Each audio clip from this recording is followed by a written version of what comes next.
iPads and other devices are called tablets because they belong on tables. They are tested 20 centimeters away from that big guy that I showed you before.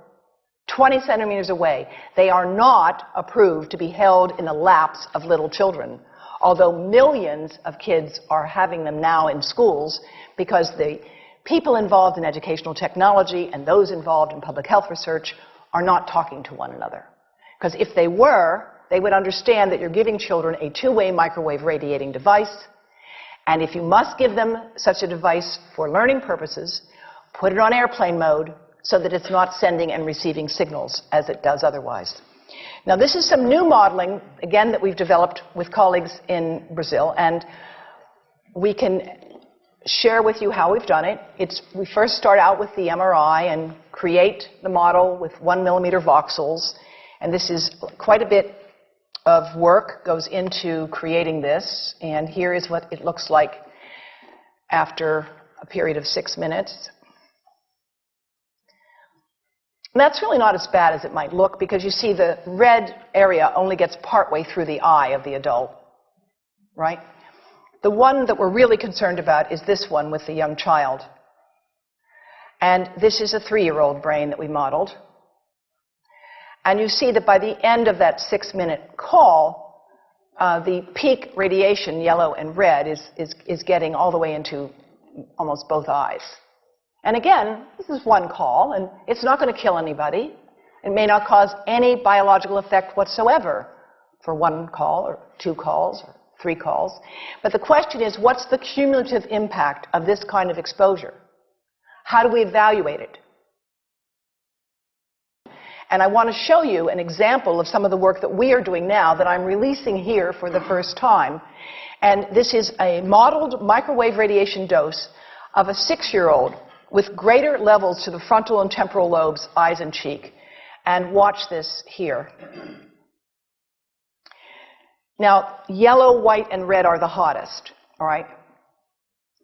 And if you look carefully, you will see it's going into the eye, the nose.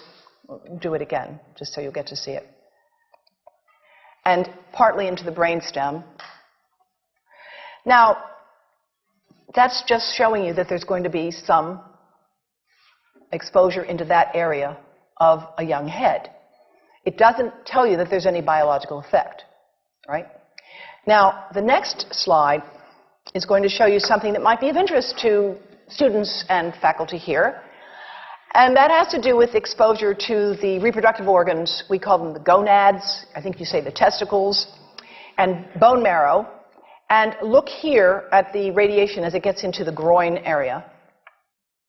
And that's just from having a mobile phone modeled into the pocket. And this, again, is based on a normalized SAR with I think we had a dipole antenna. Now, the breast. The breast is mostly fat, contains a lot of fluid. Things that contain fat and fluid cook faster in the microwave oven.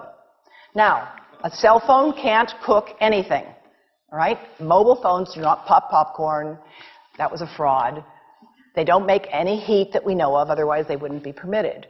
But they do go through things that contain fat and fluid, and we are now working at Environmental Health Trust with scientists at the University of California, San Francisco, scientists formerly the president of the American Cancer Society of California, because we are seeing women who keep cell phones in their bras. Has anyone seen a woman put a cell phone in her bra? Hands up, please. Please tell them you've heard now why they shouldn't do that. And here I want to show you our first case report from 2009, and we now have many more. This was a Chinese-American woman who used her cell phone 4 hours a day in her bra for 10 years while she was driving. Now, and you drive with a phone on your body. The phone is smart. It's going to go from one tower to another, and it's going to say, here I am, where are you, here I am. And it's going to be going to max power each time it moves from one cell tower to another. And there it was right next to her chest. And the tumors that developed right under the antenna of the phone. unusual tumors. But in the meantime, people have a right to know how you can minimize exposure. And again, I think this information is available on our website, will be available on yours. Remember, if you have to give a phone to a child, put it on airplane mode. And think about this.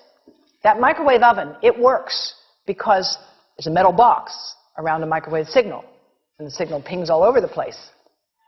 Next time you get into an elevator or a train for any length of time, put your phone on airplane mode.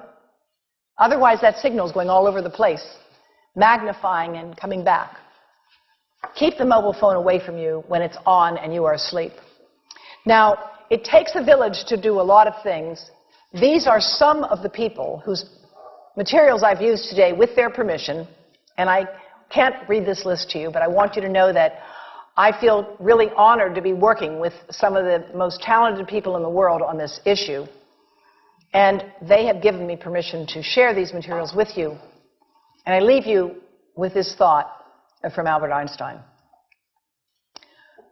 The world is not dangerous because of those who do harm, but because of those who look at it without doing anything.